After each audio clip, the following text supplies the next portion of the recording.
உலகெங்கும் வாழும் அன்பு தமிழ் நெஞ்சங்களுக்கு வணக்கம். ஒவ்வொரு சனிக்கிழமை காலை பொழுதிலும் இந்த குளிர்ச்சியான மாதத்திலே NBC செய்தி மலையில் ஹாட் டாக் நிகழ்ச்சியில் உங்களை சந்திப்பதில் எல்லை இல்லாத மகிழ்ச்சி.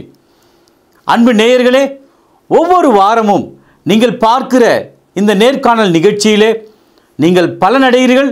அநேக போதகர்மார்கள், வேதாகம கல்லூரி மாணவர்கள் இன்னும் அதிகமாக இந்த நிகழ்ச்சியை மெருகேறச் செய்கிறது. நீங்கள் ஆவிக்குரிய வாழ்க்கைக்கு இது ஒரு அடித்தளமாக இருக்கிறது என்றால் அது தேவனுடைய கிருபைதான்.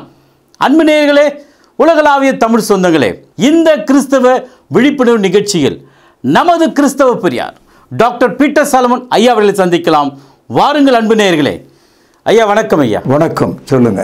உலகம் முழுவதும் எல்லா மதங்களிலும் இந்த பண்டிகைகள் அது பிரிக்க முடியாத ஒன்றாகவே இந்த மதத்தில் இணைஞ்சிருக்கிறது. இது எங்கிருந்து தோன்றியது? இது என்ன காரணம்னு நீங்கள் நினைக்கிறீங்க? வேதத்திலிருந்து இதற்கான பதில் வேணும் ஐயா. மதங்கள் அப்படின்னு ஒரு கருத்து வந்தாலே அதை காப்பாற்றுவது இந்த பண்டிகைகள் தான். பண்டிகைகள் தான். ஆமாம். ரிலீஜியன் அப்படின்னு நீங்கள் நினச்சா தேர் வில் பி ஃபெஸ்டிவல்ஸ். ஆக பண்டிகைகள் மதத்தை காப்பாற்றுகிறது.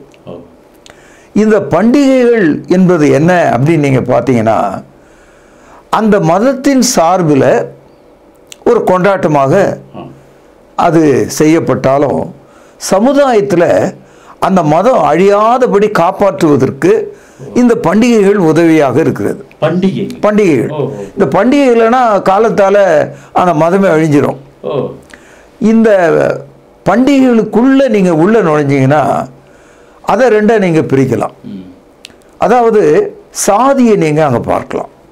ஆமாம், தீண்டாமையே அதில் நீங்கள் பார்க்கலாம். நீங்கள் பண்டிகையாக மட்டும் அதை பார்த்துடக்கூடாது. இதில் இந்த பண்டிகையை கொண்டாடுகிறவர்கள் தங்களுடைய சாதியை வெளிப்படுத்துவதை நல்லா நீங்கள் பார்க்கலாம். வெளிரங்கமாக நமக்கு அது தெரியும். ஜாதிக்கு ஒரு பண்டிகை. ஆமாம், அந்த ஜாதியினுடைய கட்டமைப்பை காப்பாற்றுவதற்கான பண்டிகைகள். இதில் ஏழைகளுக்குன்னு ஒரு பண்டிகை பார்த்தீங்கன்னா இல்லை. எல்லாமே வசதி படைத்த பணம் படைத்த மக்கள் தங்களுடைய பொருளாதாரத்தினுடைய வெளிப்பாடாக அந்த பண்டிகைகள் அமைகிறது. நீங்கள் பாருங்கள், புதிய வெள்ளைச்சட்டையை போட்டு கலர் கலராக வண்ணப்பொடிகளை எடுத்து ஒருத்த மேலே ஒருத்தன் அடிச்சுக்கிட்டு ஒரு பண்டிகை கொண்டாடுறான். ஏழையால் முதல்ல வெள்ளைச்சட்டையை போட முடியாது. அந்த சட்டையை அழுக்காக்கவே அவனால் முடியாது. அப்போ அதை கொண்டாடுகிறவர்களுக்குள்ள ஒரு பொருளாதாரத்தினுடைய உயர்வை நீங்கள் பார்க்கலாம். அதனால இந்த festivals root of all casteism, untouchability. அது மட்டும் இல்லை, பண்டிகைகளுக்குள்ள அவனுடைய பொருளாதாரம் ப்ராஸ்பரிட்டி தெரியுது. அந்த பண்டிகைகளை கொண்டாடுகிறவர்களுடைய பொருளாதாரத்துக்கு தகுந்த மாதிரி அதனுடைய கொண்டாட்டங்களும் சிறப்பாக இருக்கும். ஏழைகளை நீங்கள் பார்த்தீங்கன்னா அவனுக்கு எல்லாமே குறைவாக ஒன்றும் இல்லாத இருக்கும். பண்டிகைகள் எதை சுற்றி நடக்கிறதுன்னு பார்த்தீங்கன்னா, அது பெரும் கோவில்களை சுற்றி நடக்கும், பெரும் ஆலயங்களை சுற்றி நடக்கும். இப்போ கிராமப்புறங்களில் தாழ்த்தப்பட்டவர்கள் மத்தியில் இருக்கிற சின்ன கோவில்களில் அங்கே விளக்கு கூட எரிய முடியாத நிலையில் அவங்களுடைய பொருளாதாரம் அந்த பண்டிகையை சிறப்பாக அவங்க கொண்டாட முடியாது. அதனால் மதங்களை காப்பாற்றுவதற்காக பண்டிகைகள், பண்டிகைகளை காப்பாற்றுவதற்காக சாதி பிரிவினைகள். இது உங்களுக்கு ரொம்ப ஆச்சரியமாக இருக்கும். காரணம் என்னன்னா, நான் ஒரு ஆந்த்ரோபாலஜி மாணவன், அதாவது மானிடவியல் மாணாக்கனாக நான் இருக்கிறதுனால மனிதன், அவனுடைய வாழ்க்கை, அவனுடைய நெறிமுறை, அவனுடைய கட்டுமானம், அவனுடைய சாதிய அமைப்பு, இதெல்லாம் படித்திருக்கிறதுனால உங்களுக்கு இந்த கருத்தை சொல்கிறேன். ரொம்ப பேர் நினச்சிட்டு இருக்காங்க பண்டிகை என்பது யார் கண்டுபிடிச்சதுன்னா யாரும் சொல்ல மாட்டான். ஏன் அதை கொண்டாடுறோன்னா அதற்கும் பதில் இருக்காது. கேட்டால் ஒரு சந்தோஷம் தானே, இருந்தால் தானே நல்லது, எல்லாம் கரெக்ட் தான். ஆனால் அதுக்குள்ளே என்னென்ன இருக்குன்றதை நம்ம பார்க்கணும். சிறப்பு உணவுகள் கூட இருக்கு ஐயா. நீங்கள் உணவை பற்றி பேசுகிறதா இருந்தால் அதுக்குள்ளவே மறுபடியும் நீங்கள் இன்னொரு பிரிவை பார்க்கலாம். அதாவது இறைச்சி முதலானவைகளை உண்கிறவர்கள், இறைச்சி உண்ணாத மக்கள். அப்போ பண்டிகையிலேயே ஒரு வித்தியாசத்தை, ஒரு பிரிவினை நீங்கள் பார்க்கலாம். அப்படியானால் ஐயா, இந்த பண்டிகையை தொடர்ந்து பாரம்பரியம்னு ஒன்று இருக்கு, அதை பற்றி என்ன நினைக்கிறீங்க? இப்போ இந்த ஆண்டு நம்ம பண்டிகை கொண்டாடுறோம். இப்போ இருக்கிற பிள்ளைகள் அடுத்த ஆண்டு அதை கொண்டாடணும். அப்போ ஒரு தலைமுறை அடுத்த தலைமுறைக்கு இந்த பாரம்பரியமான இந்த பண்டிகைகளை கடத்த வேண்டியது அவசியமா இருக்கு. அப்போ ஒவ்வொரு குடும்பமும் குழுக்களும் இனங்களும் அவங்களுடைய சாதிய கட்டமைப்பை அடுத்த தலைமுறைக்கு கடத்துறாங்க. அந்த கடத்துகிறது தான் பாரம்பரியமாக வருகிறது. எங்க அப்பா செய்தாரு, எங்க முன்னோர்கள் செய்தாங்க. இன்னைக்கு ஆணவ கொலைகள் நடக்குது. புதிய சந்ததி, நியூ ஜெனரேஷன் ஏன் இவ்வளவு வெறி கொண்டிருக்குதுன்னா, அவங்களுடைய முன்னோர்கள் கொண்ட அந்த வெறியினுடைய ஒரு தாக்கம் தான் அது. இப்பொழுது இருக்கிற இளைஞர்கள் இவ்வளவு பெரிய பாரம்பரியத்தினுடைய வெறி கொள்வதற்கு காரணம் அவர்களுடைய முன்னோர்கள் விட்டு விட்டு சென்ற அந்த பண்டிகைகளிலிருந்து வருகிற தீண்டாமையிலிருந்து வருகிற. அதனால பாரம்பரியம் என்பது பண்டிகைகளை காப்பாற்றுவதற்காக, முன்னோருடைய வழிகளை காப்பாற்றுவதற்காக உருவாக்கப்பட்டது. பண்டிகை ஆங்கிலத்தில் ஃபெஸ்டிவல் நம்ம சொல்கிறோம், பாரம்பரியத்தை நம்ம ட்ரெடிஷன் சொல்லுகிறோம். அதனால traditions are result of past history. இதை பேஸ் பண்ணி தான் இந்த காரியங்கள்லாம் நடக்கிறத நீங்கள் பார்க்கலாம். இப்போ பாரம்பரியம் நம்ம சொல்லும்போது உலக ரெண்டா நீங்கள் பிரிக்கலாம்.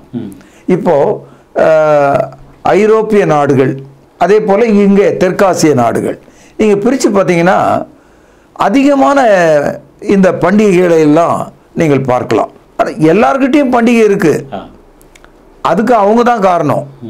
எரேமியா 10வது அதிகாரத்தில் கர்த்தர் சொல்கிறார், முதல் 2 வசனங்கள், இஸ்ரவேல் வீட்டாரே, கர்த்தர் உங்களுக்கு சொல்லுகிற வசனத்தை கேளுங்கள், புரஜாதிகளுடைய மார்க்கத்தை கற்றுக்கொள்ளாதிருங்கள், வானத்தின் அடையாளங்களாலே புரஜாதிகள் கலங்குகிறார்களே என்று சொல்லி நீங்கள் அவைகளாலே கலங்காதிருங்கள், ஜனங்களின் வழிபாடுகள் வீணாயிருக்கிறது.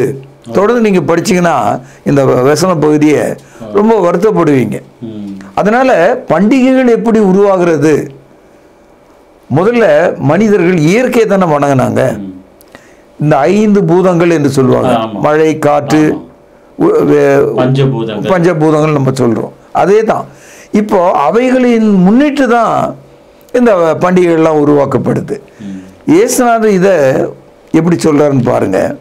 மத்தேயு 15வது அதிகாரம் 8வது வசனம், இந்த ஜனங்கள் தங்கள் வாயினால் என்னிடத்திலே சேர்ந்து தங்கள் உதடுகளினால் என்னை கனம் பண்ணுகிறார்கள், அவர்கள் இருதயமோ எனக்கு தூரமாய் இருக்கிறது. அதாவது இருதயத்தில் கடவுளை ஏற்றுக்கொள்ளாம வணங்காம வாயிலும் உதட்டிலும் தான் அவங்களுடைய பண்டிகைகளும் பாரம்பரியங்களும் மதமாக இருக்கிறது என்று சொல்கிறார்.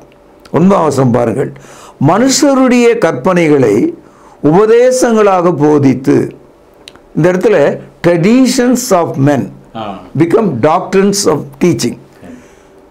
மனுஷருடைய கற்பனைகளை உபதேசங்களாக போதித்து வீணா எனக்கு ஆராதனை செய்கிறார்கள், in vain they worship me. இது கடவுள் சொல்றார்.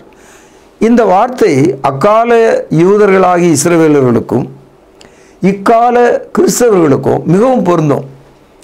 கிறிஸ்தவர்களுக்கு என்று ஒரு பண்டிகை கிடையாது. அது ரொம்ப உங்களுக்கு ஆச்சரியமா இருக்கும். புதிய ஏற்பாட்டில் கிறிஸ்தவர்களுக்கு என்று ஒரு பண்டிகை கிடையாது. ஆமா, பழைய ஏற்பாட்டில் பார்த்தீங்கன்னா பழைய ஏற்பாட்டு கால இஸ்ரவேலர்களுக்கு என்று வித்தியாசமான ஏறக்குறைய ஒரு 6 வித்தியாசமான பண்டிகைகளை அவர்கள் கொண்டிருக்காங்க. ஆனால் தேவன் கொடுத்த பண்டிகையை விட அந்த இஸ்ரவேலர்கள் மற்றவர்களிடத்திலிருந்து கற்றுக்கொண்ட பண்டிகைகள், அந்த பண்டிகைகள் அவர்களை மிகவும் மோசமான நிலைக்கு தள்ளிவிட்டது. இன்னைக்கு ஒவ்வொரு பண்டிகையிலும் மூழ்கி எழும்புகிற மனிதன் கூடுதலாக அவன் மனதையும் விற்று விடுகிறான், அவன் மானத்தையும் விற்று விடுகிறான், அவனுடைய அறிவையும் தொலைத்து விடுகிறான், அவன் பொருளையும் இழந்து விடுகிறான். பண்டிகைன்ற பேரில் இவைகள் எல்லாம் இழக்கக்கூடியதாக இருக்குது. உதாரணமாக இப்போ வருஷத்தில் ஒரு 6 பண்டிகையை கொண்டாடுகிறவர்கள் வைத்துக்கொள்ளும். 6 பண்டிகை இருக்குன்னு. அதுக்கான செலவு பார்த்தீங்கன்னா மொத்தத்தையும் அவன் செலவு பண்ணிடுவான், கடன்காரர்களாக மாறிடுவாங்க. இப்படி ஒரு கட்டளையே கடவுள் மனுஷனுக்கு கொடுக்கல. இருக்கிறவன் பண்டிகை கொண்டாடுறான், இல்லாதவன் வேஷம் போடுறான். இப்போ அவன் கொண்டாடுறான்னு சொல்லி இவனு கொண்டாடுறான், இப்போ அவன் வெடிக்கிறான்னு சொல்லி இவனும் வெடிக்கிறான், அவன் சுடுறான்னா இவனும் சுட்டுட்டு இருக்கான், அவன் உடுக்கிறான்னா இவனும் உடுத்துக்கிட்டு இருக்கான். அப்போ இந்த இடத்துல என்ன ஆகுதுன்னா பொருளாதார நலிவு ஏற்படுகிறது. இந்த குழப்பத்திலிருந்து இந்த பண்டிகை பாரம்பரியங்களை தூரமாக்கி நீங்கள் பார்த்தீங்கன்னா நம்பிக்கை சார்ந்த நம்முடைய மதம், நம்முடைய பண்பாடு என்பது அது ஆரோக்கியமாக இருக்கணும், அது நலத்தை உருவாக்கக்கூடியதாக இருக்கணும், நஷ்டத்தை கொடுக்கக்கூடியதாக அது இருக்க கூடாது. அதனால பண்டிகைகள் ஒரு மனித கூட்டத்தின் பொருளாதாரத்தை காட்டுகிறது. பாரம்பரியங்கள் அந்த பொருளாதாரத்தினுடைய அடுத்த தலைமுறையை நமக்கு காட்டுகிறது. ஆக இந்த நீட்சிக்குள்ள, இந்த தகவலுக்குள்ள நம்ம சுருக்கமாக இந்த பண்டிகைகள் ஏன், இந்த பாரம்பரியங்கள் ஏன் என்பதற்கான பதிலை நாம் தெரிந்து கொள்ள முடியும். ஐயா, இப்போ ஒரு ஆதாரத்தை காமிச்சிங்க, கர்த்தர் கட்டளையிடாத பண்டிகைகள்னு. என்னால் அது தாங்கவே முடியலையா? அதை பற்றின கொஞ்சம் விளக்கம் எனக்கு இன்னும் அதிகமாக தேவைப்படுதுங்க. இஸ்ரவேல் ஜனங்கள் 430 வருஷம் எகிப்தில் அடிமைகளாக இருந்தாங்க. அவர்களை மோசையை கொண்டு தேவன் விடுதலை செய்கிறார். இஸ்ரவேலர்கள் அப்படின்னு நம்ம நினைக்கும் போது ஆபிரகாம், ஈசாக்கு, யாக்கோபினுடைய பிள்ளைகள். இந்த இஸ்ரவேலர்களுடைய புத்தகம் தான் பழைய ஏற்பாடு. இந்த பழைய ஏற்பாடு என்பது மொத்தமாக இஸ்ரவேலுடைய வாழ்க்கை வரலாறாக அவங்களுடைய பண்டிகை, அவங்களுடைய தேவாலய முறைமை, அவங்களுடைய 10 கட்டளையினுடைய கட்டுப்பாடுகள், இதையெல்லாம் தான் நம்ம தொடர்ந்து பார்க்கிறோம். கூடுதலாக இயேசு கிறிஸ்துவை பற்றிய தீர்க்க தரிசனங்கள் இதெல்லாம் அங்கே இருக்குது. நீங்கள் கேட்குறீங்களே, இஸ்ரவேலர்கள் தாங்களாக கொண்டாடின ஒரு பண்டிகையை பற்றி கேட்குறீங்க. இந்த பண்டிகையை கொண்டாடின அன்றைய இஸ்ரவேலர்கள் அவர்கள் ஆபிரகாம், ஈசாக்கு, யாக்கோபு என்பவர்களுடைய வழித்தோன்றர்கள். இவர்கள் எகிப்து தேசத்தில் 430 வருஷம் அடிமையிலாக இருக்காங்க. ஆபிரகாமுக்கு வாக்குத்தத்தம் பண்ணப்பட்ட கானான் தேசத்துக்கு மோசையினால அவர்கள் வழி நடத்தப்பட்டாங்க. அப்படி அவர்கள் புறப்பட்டு போகும்போது ஆச்சரியமான முறையில் செங்கடல் அவர்களுக்கு திறக்கிறது, மலையிலிருந்து தண்ணீர் அவர்களுக்கு கிடைத்தது, கண்மலையின் தண்ணீர், வானத்திலிருந்து மன்னா அவர்களுக்கு ஆகாரமாய் கொடுக்கப்பட்டது. அப்படி புறப்பட்டு போன ஒரு மனிதன் கூட வியாதிப்படலை, கால்கள் வீங்கலை, போட்ட உடைகள் தேய்ந்து போகலை. அத்தனை பேரும் அவ்வளோ வல்லமையாக புறப்பட்டு போனாங்க. அப்படி புறப்பட்டு போனவர்களுக்கு சீனாய் மலையில் 40 நாள் காத்திருந்து 10 கமாண்ட்மெண்ட்ஸ் 10 கட்டளைகளை வாங்கிட்டு வர்றார். அவர் மலையிலிருந்து இறங்கி வருவது கொஞ்சம் காலதாமதமாக அந்த இஸ்ரவேல் நினைக்கிறாங்க. இந்த சம்பவத்தை நீங்கள் கண்டிப்பாக தெரிஞ்சுக்கணும். இது யாத்திரையாகமம் 32வது அதிகாரத்தில் இருக்குது. அந்த கால தாமதத்தை கண்டு பயந்து அவர்களை சுற்றி இருந்த மற்ற ஜாதிகள், மற்ற மக்கள், கீழ் திசையார் என்று சொல்லக்கூடிய மற்ற மக்கள் அவர்கள் என்ன செய்கிறார்களோ நாம் அதை செய்து அதை ஒரு பண்டிகையாக மாற்றி நம்மை காப்பாற்றிக் கொள்வோம் என்ற ஒரு முடிவுக்கு வராங்க. இதை தான் 32ஆம் அதிகாரத்தில் நம்ம படிக்கிறோம். மேலே இருந்து மோசே 10 கமாண்ட்மெண்ட்டை கையில் எடுத்துக்கிட்டு கீழே இறங்குறார். கீழே பார்த்தா பெரிய அமளி, பெரிய சத்தம், பெரிய கூச்சல், நடனம், களிப்பு சத்தம் கேட்குது. என்னையா நடக்குது அப்படின்னு அவர் ஆச்சரியமாக பார்க்குறார். இந்த வசன பகுதியை பாருங்கள். யாத்திரையாகமும் 2வது வசனம். அதற்கு ஆரோன், உங்கள் மனைவிகள், குமாரத்திகள் காதுகளில் இருக்கிற பொன்னணிகளை கழற்றி என்னிடத்திலே கொண்டு வாருங்கள். ஜனங்கள் எல்லாரும் தங்கள் காதுகளில் இருந்த பொன்னணிகளை கழற்றி ஆரோனிடத்தில் கொண்டு வந்தார்கள். அவர்கள் கையிலிருந்து அவன் அந்த பொன்னை வாங்கி சிற்ப கருவியினால் கருப்பிடித்து ஒரு கன்றுக்குட்டியை வார்ப்பித்தான். அப்பொழுது அவர்கள், இஸ்ரவேலரே, உங்களை எகிப்து தேசத்திலிருந்து அழைத்து கொண்டு வந்த உங்கள் தெய்வங்கள் இவைகளே என்றார்கள். ஆரோன் அதை பார்த்து அதற்கு முன்பாக ஒரு பலிபீடத்தை கட்டி, கவனிங்க, நாளைக்கு கர்த்தருக்கு பண்டிகை என்று கூறினார். இந்த பண்டிகை என்ற வார்த்தை பழைய ஏற்பாட்டில் யாத்திரையாகவும் 32வது அதிகாரம் 5வது வசனத்தில் முதல் முறையாக நம்ம படிக்கிறோம். இவன் அங்கே பண்டிகைன்னு சொல்லும்போது பின்னால் என்னென்ன இருந்ததுன்னு நீங்கள் பார்க்கலாம். ஒரு கன்றுக்குட்டி, ரெண்டாவது அந்த கன்றுக்குட்டி பொன்னால் செய்யப்பட்டது. அது மாத்திரம் இல்லை, அதற்காக ஒரு பலிபீடத்தை கட்டி, இந்த கன்றுக்குட்டி தான் நம்மை எகிப்திலிருந்து கொண்டு வந்தது. இப்போ கடவுளை அவர்கள் புறக்கணிச்சிட்டாங்க, ஜீவனுள்ள தேவனை அவர்கள் எழுந்து விட்டாங்க. இந்த கன்றுக்குட்டி வணக்கம் இந்நாள் வரைக்கும் நம் நாட்டில் இருக்கிறத நீங்க பார்க்குறீங்க இல்லையா? இந்நாள் வரைக்கும் இருக்கு. அடுத்தது ஒரு பண்டிகைன்னு சொன்னா உற்சாகத்தினுடைய மிகுதியினால அவன் படிச்சவனா இருந்தாலும் படிக்காதவனா இருந்தாலும் மேலே இருக்கிற சட்டியை கட்டியே போட்டுருவோம். பாருங்க இல்லைங்க, அவ்வளோ பெரிய உற்சாகம், அவ்வளோ பெரிய சந்தோஷம். இதை யாத்திரா 32:6 மறுநாள் அவர்கள் அதிகாலையில் எழுந்து சர்வாங்க தகன பலிகளை இட்டு சமாதான பலிகளை செலுத்தினார்கள். பின்பு ஜனங்கள் புசிக்கவும், ஈட், குடிக்கவும், ட்ரிங்க், உட்கார்ந்து விளையாட எழுந்தார்கள், டு பிளே. அதாவது ஒரு பண்டிகை அதனுடைய கடைசி எல்லை எதுன்னு நீங்கள் பார்த்தீங்கன்னா அது மிகுதியான உணவு, மிகுதியான குடி, மிகுதியான விளையாட்டு. இந்த இடத்துல விளையாட்டு என்பது செக்ஷுவல் இம்மாரலிட்டி என்று ஒரு பேராசிரியர் சொல்லுகிறார். நீங்கள் நினைக்கிற மாதிரி ஒரு கபடி விளையாட்டோ ஒரு கிரிக்கெட் விளையாட்டோ அல்ல, ஆண் பெண்ணோடு சேர்ந்து விளையாடுகிற விளையாட்டுகள். இந்த பகுதியை புதிய ஏற்பாட்டில் பரிசுத்த ஆவியானவர் கிறிஸ்தவர்களுக்கு ஞாபகப்படுத்துகிறார். நீங்கள் இப்படிப்பட்ட பண்டிகைகளை வைத்துக்கொண்டு அவர்களைப் போல விக்கிரக ஆராதனை ஆகாதபடிக்கு நீங்கள் ஜாக்கிரதையா இருங்க. சேம் ஸ்கிரிப்சர், அதாவது யாத்திரை 32 இந்த 6வது வசனம் அப்படியே எடுத்து கையாளப்பட்டிருக்கிறது நீங்கள் பார்க்கலாம். 1 கொரிந்தியர் 10வது அதிகாரம் பக்கம் 235 7வது வசனம்.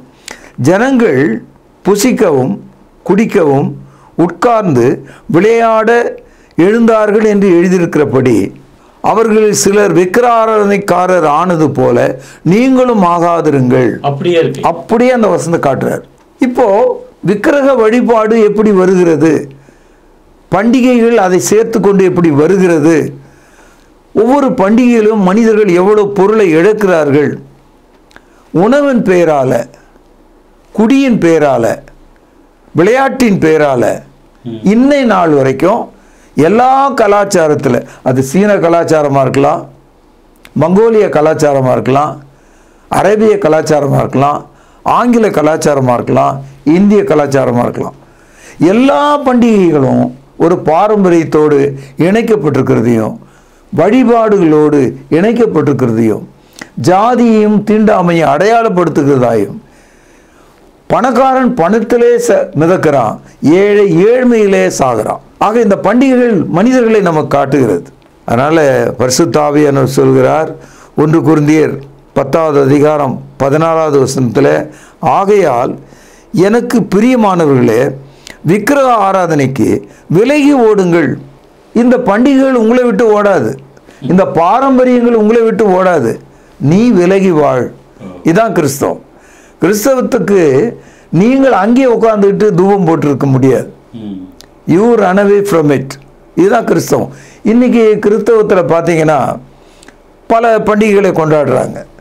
அவர்களுக்கு இந்த அதிகாரம் யார் கொடுத்தது? இது அப்போஸ்தலருடைய உபதேசமா? அவர்கள் நமக்கு எழுதி கொடுத்த 27 புத்தகங்களில் ஏதாவது குறிப்பு இருக்கிறதா? ஆதி திருச்சபையில் இதை பற்றி ஏதாவது பேச்சு இருக்கிறதா? இப்போ ஆரம்ப கால கிறிஸ்தவர்கள் யூதர்களிலிருந்து தான் வந்தாங்க. The first century Christian mostly were converted from Jews only. அப்போ யூதர்கள் ஏற்கனவே பழைய ஏற்பாட்டின்படி மதத்தின் அளவில் அவர்களுக்கு இருந்த பண்டிகைகள் எல்லாம் விட்டுட்டாங்க. கிறிஸ்தவர்களாக வந்தபோது அந்த பண்டிகை பக்கமே அவங்க போலையே. அப்படி இருக்கும்போது இன்னைக்கு புதிய கிறிஸ்தவர்கள் இந்த தலைமுறையில் நாம் இன்றைக்கும் பண்டிகைன்ற பேரில் பலவிதமான விக்கிரக வழிபாடுகளை செய்து வருவதை நாம் பார்க்கிறோம் இல்லையா? ஐயா, இப்படி நீங்க சொல்லும்போது எனக்கு ஒரு முரண்பாடு வருதுங்க. கிறிஸ்தவர்கள் கிறிஸ்துமஸ், குட் ஃப்ரைடே, ஈஸ்டர், அப்ப புனித வெள்ளி, இதுபடி நோன்பு நாட்கள் கடைபிடித்தல், இப்படிப்பட்ட பண்டிகைலாம் கொண்டாடுறாங்களே, இதை எப்படி பாக்குறீங்க? இதை எப்படி பார்க்குறோன்னா, கிறிஸ்தவத்தில் உள்ள மதம்னு ஒன்று இருக்கு, மார்க்கம்னு ஒன்று இருக்கு. மார்க்கன்றது இந்த அப்போஸ்தலர்கள் எழுதி கொடுத்த இந்த 27 புத்தகங்களுக்குள்ளவே அடங்கி இருக்கிறவர்கள் மார்க்கத்தை சார்ந்தவர்கள். மதம் என்பது என்னன்னா, புதிய ஏற்பாட்டையும் கையில் வச்சிருப்பாங்க, அதன்படியும் நடப்பாங்க. புறஜாதிகள், கீழ் திசையார் செய்கிற விக்கிரக வழிபாடுகளை, பண்பாடுகளை, பாரம்பரியங்களை அவர்கள் சேர்த்துக்கொள்வாங்க. இப்போ அங்க தேர் இருந்தா இவனும் தேர் வச்சுக்குவான், அங்க கொடிமரம் இருந்தா இவனும் கொடிமரம் வச்சுக்குவான், அங்க சிலை வணக்கம் இருந்தா இங்கேயும் சிலை வணக்கம் வந்துடும், அங்கே கன்றுக்குட்டி இருந்தா இங்கேயும் கன்றுக்குட்டி உள்ள வந்துடும், ஆட்டுக்குட்டி வந்துடும். இப்போ கிறிஸ்தவர்கள் என்ன ஆயிடுச்சு, மதத்தின் கீழே இந்த பண்டிகைலாம் உள்ள கொண்டு வந்தாங்க. என்னை பார்த்து பலர் கேட்குறாங்க, இன்னைக்கு கிறிஸ்தவம் வந்து 2000 வருஷம் ஆகுது, ஆனால் முதல் 600 ஆண்டுகள் வரைக்கும் கிறிஸ்துமஸ் என்ற ஒரு பண்டிகை கிடையாது. அப்படிங்களா? கிடையவே கிடையாது. இயேசு பிறப்பு தானே அது. இயேசு பிறந்தார் என்பது நற்செய்தி, ஒரு போதனை, அதை நாம் நம்ப வேண்டும், விசுவாசிக்க வேண்டும். ஆனால் மண்ணினாலோ களிமண்ணினாலோ பிளாஸ்டிக் பொம்மையாக செய்து தொட்டு வணங்கி முத்தம் கொடுக்க வேண்டிய அவசியம் நமக்கு இல்லை, நமக்கு இல்லை. இப்போ பாருங்க, மேரி கிறிஸ்மஸ்னா மரியாள் இயேசுனுடைய தாயார், கிறிஸ் அப்படின்னா கிறிஸ்து. இந்த மேரியை, அவருடைய மகனாகிய கிறிஸ்துவை மாசாக்கினாங்க. எம்ஏஎஸ்னா என்ன அர்த்தம்னா, லத்தீன் மொழியில சிலை வணக்கம் என்று அர்த்தம். அப்போ மேரி கிரைஸ்ட் மாஸ்னாங்க. இப்போ எப்படி உள்ள நுழைஞ்சது பாருங்க விக்கிரகம். அடுத்தது என்னாச்சு, இந்த மேரி MARY கட் பண்ணிட்டான். அப்புறம் என்ன பண்ணிட்டான், MERRY மெரினா, மெரி கிறிஸ்துமஸ்னா. மெரினா வெறி கொண்டு ஆடுறது, குடிச்சிட்டு வெறிக்கிறது.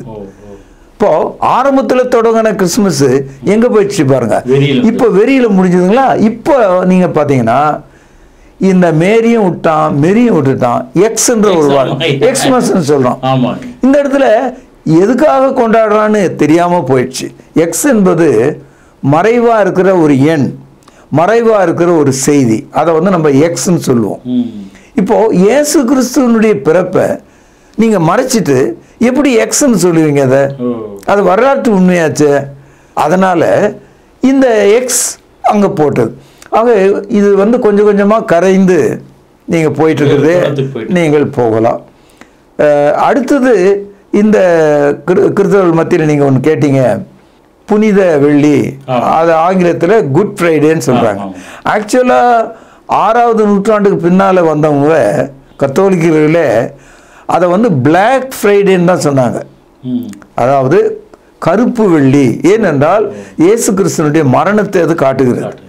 ஆனா அதுக்கு பிறகு வந்த மக்கள் அதை குட் ஃப்ரைடேன்னு மாத்துறாங்க. அது அவங்களுடைய ஒரு சிந்தனைக்குரியதான வார்த்தையா எனக்கு தெரியுது. அதே போல ஈஸ்டர் என்ற வார்த்தையே கிடையாது புதிய ஏற்பாட்டில். ஈஸ்டர் என்னன்னு கேட்டா, ஒரு முட்டையை வைத்து அது எப்படி அதுக்குள்ளிருந்து குஞ்சு வெளியே எழுந்ததோ, வெளியே வருகிறதோ, அது போல கல்லறையிலிருந்து இயேசு வெளியேறினார். இந்த கருத்தை நீங்க குழந்தைகளுக்கு ஈஸ்டர் அன்னைக்கு எப்படி சொல்லி கொடுக்குறாங்க, கடைகளுக்கு சென்று அமேசானில் மற்ற கடைகளில் ஈஸ்டர் எக்குன்னு வாங்கிட்டு வந்து அதை அறுத்து பலவிதமான சாக்லேட் அது உள்ளே இருக்கும், பிள்ளைகளை அதை எடுத்து சந்தோஷத்தோடு சாப்பிடுவாங்க. இப்போது இந்த ஈஸ்டர் எக்கை கொண்டாடுற ஆள் உணவாக தான் அதை பார்த்தாரு தவிர விசுவாசத்தின்படி இயேசு மரித்தோர்ந்து எழுந்தார் என்றதாக அவர்கள் பார்க்கல. இயேசு கிறிஸ்து மரித்தோர்ந்து எழுந்தார் என்று அறிக்கை செய்யலனா உங்கள் வாயினால நீங்கள் ரட்சிக்கப்பட மாட்டீர்கள் என்று ரோமர் 10ஆம் அதிகாரம் 9வது வசனத்தில் படிக்கிறோம். அதனால கிறிஸ்துமஸ், குட் ஃப்ரைடே, ஈஸ்டர் இந்த 3 வார்த்தைகளும் புதிய ஏற்பாட்டில் இல்லை. ஆனால் இந்த 3 வார்த்தைகள் இல்லைனாலும் அதுக்கு பின்னால் நடந்த சம்பவங்கள் இருக்கிறது. ஆனால் அந்த சம்பவங்களை ஒரு பொது பண்டிகையாகவோ ஒரு பாரம்பரியமாகவோ இல்லாதவைகளை ஜோடித்து சொல்லவோ நமக்கு எந்த அதிகாரமும் இல்லை. அதனாலதான் 1 கொரிந்தியர் 4ஆம் அதிகாரம் 6வது வசனத்தில் படிக்கிறோம், சகோதரரே, எழுதப்பட்டவைகளுக்கு மிஞ்சி நீங்கள் எண்ண வேண்டாம்.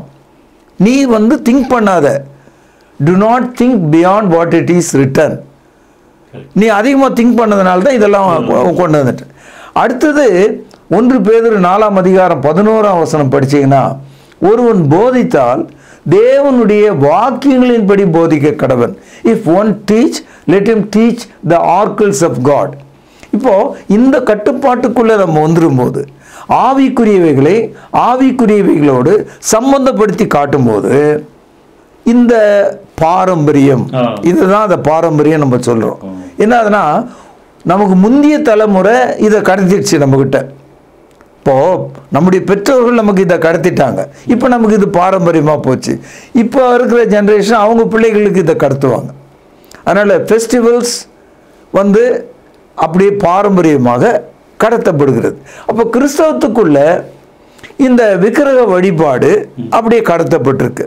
உலகத்தினுடைய பொது தலைவர் ஒருத்தர் இருக்கார், அவர் பேரை நான் சொல்ல விரும்பலை. சீனாவில் செய்யப்பட்ட ஒரு பெரும் பொம்மையை நடு இரவில் உலகம் முழுவதுக்கும் தூக்கி காட்டி அதற்கு ஒரு முத்தம் இடுகிறார். அப்போ ஜனங்களுடைய மனதில் வணங்கக்கூடிய முத்தமிடக்கூடிய ஒருவராக இன்னும் இயேசு இருக்கிறார். ஆனால் அப்போஸ்தலர் காலத்தில் முதல் திருச்சபையில் முதல் 3000 பேர் ரட்சிக்கப்பட்ட வரலாற்றை அப்போஸ்தலர் நடவடிக்கைகள் 2ஆவது அதிகாரத்தில் நம்ம படிக்கிறோம். அந்த முதல் பிரசங்கத்தில் குணமாக்கப்பட்டவர்கள் 3000 பேர். இந்த 3000 பேருக்கும் சொல்லப்பட்ட செய்தி என்னன்னா, இயேசு கிறிஸ்துனுடைய பிறப்பிலிருந்து செய்தியே சொல்லலை. இயேசு கிறிஸ்து சிலுவையிலே அறையப்பட்டார், கல்லறையிலே அடக்கம் பண்ணப்பட்டார், அவருடைய ஆத்துமாவை பாதாளம் விழுங்கவில்லை, இயேசுவை தேவன் மரித்தோர்ந்து எழுப்பினார், இதற்கு நாங்கள் சாட்சிகளாக இருக்கிறோம் என்று அப்போஸ்தலர் சொன்னாங்க. இந்த வார்த்தையை கேட்டுதான் 3000 பேர் அன்றைக்கு ஞானஸ்தானம் பெற்றாங்க. ஞானஸ்தானம் பெற்றவர்களை கிறிஸ்து தலையா இருக்கிற சபையில தேவன் அனுதினமும் சேர்த்து கொண்டார் என்று அப்போஸ்தலர் நடவடிக்கைகள் 2ஆம் அதிகாரம் 47வது வசனத்தை படிக்கிறோம்.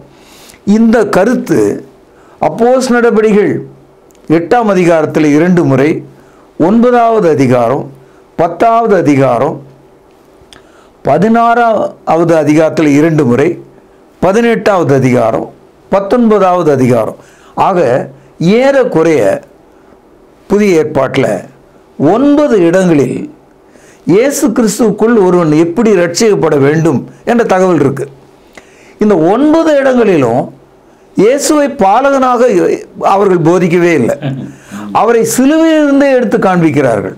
அதனால தான் 1 கொரிந்தியரில் நம்ம படிக்கிறோம், சிலுவையை பற்றிய உபதேசம் கெட்டு போகிறவர்களுக்கு பைத்தியமாக இருக்கிறது, ரட்சிக்கப்படுகிற நமக்கோ தேவ பலனாக இருக்கிறது என்று 1 கொரிந்தியர் 1:18 நம்ம படிக்கிறோம். கிறிஸ்துவை பற்றிய உபதேசம் சிலுவை பற்றியது, அதுதான் மனிதர்களுக்கு ரட்சிப்பை கொடுக்கக்கூடியதாக இருக்கிறது.